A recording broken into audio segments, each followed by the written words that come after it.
Nearly 3 months after the mass shooting at Marjory Stoneman Douglas High School in Parkland, Florida, a controversial connection between 19-year-old gunman Nikolas Cruz and former President Barack Obama was revealed. With the public still reeling from this incredibly disconcerting news, the father of one Parkland victim has subsequently dropped yet another bombshell. In the wake of the Valentine's Day shooting at Marjory Stoneman Douglas High School in Parkland, Florida, the Broward County School District spent weeks denying that 19-year-old gunman Nikolas Cruz had been involved with the controversial Obama-era initiative dubbed the Promise Program. Then, on Sunday evening, a local news outlet released a bombshell report revealing that Cruz had, in fact, been assigned to the questionable disciplinary program, despite the repeated claims of the Broward County Public Schools superintendent that the gunman had no connection to it. Superintendent Robert W. Runcie implemented the Promise program in Broward County Public Schools in 2013 at the direction of the Obama administration's efforts to reduce the number of minority students who ended up in prison for crimes that they committed.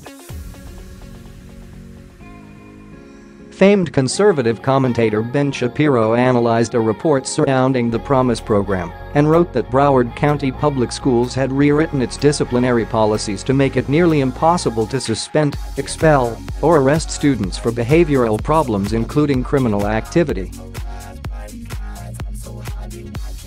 The sad irony in this situation is that the left responded to the mass shooting at MSD with calls for stricter gun control laws, but the left also put a program in place which ultimately rendered the existing gun laws in Florida ineffective.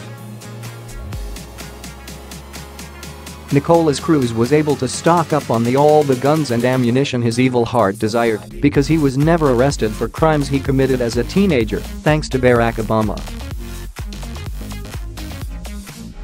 For this reason, you won't see this story reported by the mainstream media.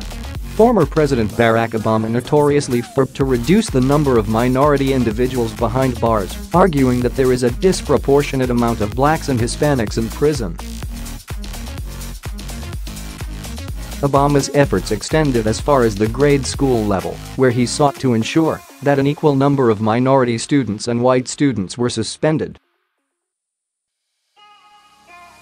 Through initiatives like the Promise program, problem kids like Nikolas Cruz were able to get off easy for their crimes. Although Cruz committed many offenses for which he should have been arrested, he was involved with the Promise program and therefore not punished to the full extent of the law. Years later, without a criminal record, he was legally able to buy guns. Ironically, Obama worked his entire presidency to institute gun control, all the while implementing programs that would render gun control measures totally ineffective. Naturally, the parents of Parkland victims are livid after having learned the truth about Cruz and his involvement in Obama's Promise program, according to Twitchy. Ryan Petty, whose daughter Elena was murdered in the shooting, called the news stunning, noting that the perverse incentives which allowed the Cruz to get away with his crimes for so long were still in place. The perverse incentives Petty was referring to were monetary. When Superintendent Runcie was hired in 2012, Broward County's arrests were the highest in the state.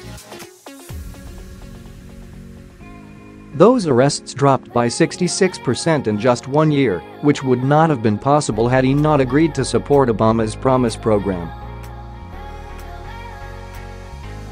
Runcie's county has since received grant money from the U.S. Department of Education totaling $53,808,909. Celebrities, Democrats, and the media have been hard at work demonizing the National Rifle Association, as if it were solely responsible for the 17 lives lost in Parkland, Florida, on February 14. But it was actually the left's fault that Nikolas Cruz was never arrested for the various crimes he committed as a teen, and therefore able to pass the background checks that ultimately allowed him to purchase the weapons he used to shoot up Marjory Stoneman Douglas High School, killing 17 unsuspecting students and staff members. Remember that the next time someone tells you this was all the NRA's fault and that conservatives are the ones with blood on their hands.